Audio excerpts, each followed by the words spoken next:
দয়ালু জেলের গল্প।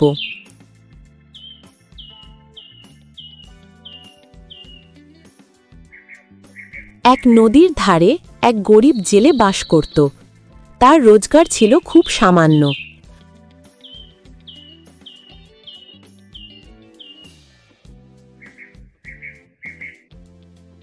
প্রতিদিন সে জাল ফেলে যেটুকু মাছ পেত তা বিক্রি করে কোনোমতে সংসার চালাত। সে ছিল খুব দয়ালু মানুষ। একদিন জেলে নদীতে জাল ফেলল।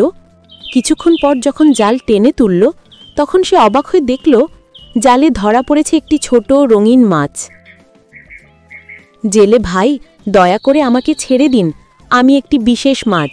যদি আপনি আমাকে মুক্ত করেন আমি আপনাকে একটি ইচ্ছা পূরণের বর দেব। ওহ, তুমি কথা বলতে পারো, কিন্তু তোমার বর আমার দরকার নেই। আমি যা পাই তাতেই খুশি। যাও, মুক্ত হয়ে সাঁতার কাটো।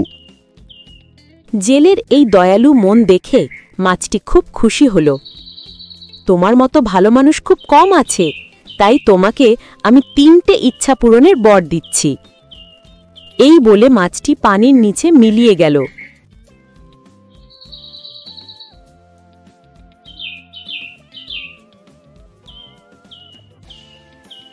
জেলে কিছুটা অবাক হলেও মনে আনন্দ নিয়ে বাড়ি ফিরে গেল।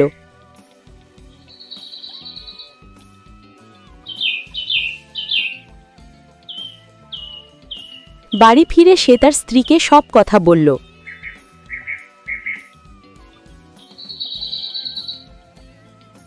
তুমি বলছো মাছ 3টে ইচ্ছা পূরণ করবে? তাহলে আমরা একটা বড় বাড়ি চাই না কেন? ঠিক আছে, যেহেতু তুমি চাও আমি প্রার্থনা করি। পরের দিন সকালে তারা অবাক হয়ে দেখল তাদের ছোট কুঁড়ে ঘরটা নেই। তার জায়গায় দাঁড়িয়ে আছে এক বিশাল সুন্দর বাড়ি। তারা খুব খুশি হল, কিন্তু কিছুদিন পর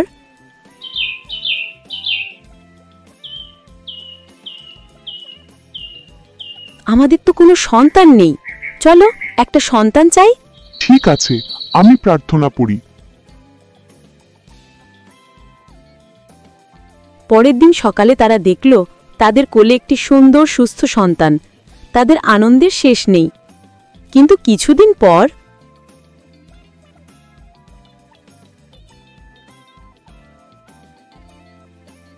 আমাদের আরো টাকা চাই, এটাই তো বড়লোক হওয়া যায় না। না রে, এইভাবে লোভ করা ঠিক না। আমরা যা পেয়েছি তাতেই সুখী হওয়া উচিত। কিন্তু স্ত্রী কোনো কথা শুনল না। জেলে গভীরভাবে ভাবল এবং শেষ পর্যন্ত বলল, তাহলে আমার শেষ ইচ্ছা, আমরা আবার আমাদের পুরনো কুঁড়ে ঘরে ফিরে যাই। পরের দিন সকালে তারা দেখল বড় বাড়ি নেই, সন্তানও নেই। তারা আবার তাদের পুরনো কুঁড়ে ঘরে ফিরে এসেছে। তবুও জেলে খুশি ছিল, কারণ সে জানত অল্পেই সুখ পাওয়া যায়। গল্পের শিক্ষা: লোভ মানুষের সুখ নষ্ট করে, অল্পে তুষ্ট থাকাই প্রকৃত সুখের চাবিকাঠি।